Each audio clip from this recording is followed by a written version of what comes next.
সংসদে জুলাই সনদ ইস্যুতে বিতর্কে বিরোধী দলীয় নেতা এবং স্বরাষ্ট্রমন্ত্রী। রবিবার পর্যন্ত অধিবেশন মুলতবি।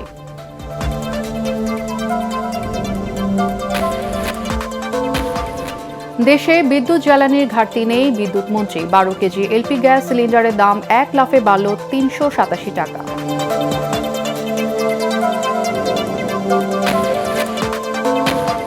হাম মোকাবেলায় প্রস্তুতি নেয়ার সুযোগ হয়নি, স্বাস্থ্যমন্ত্রী। একদিনে আরও 4 জনের মৃত্যু।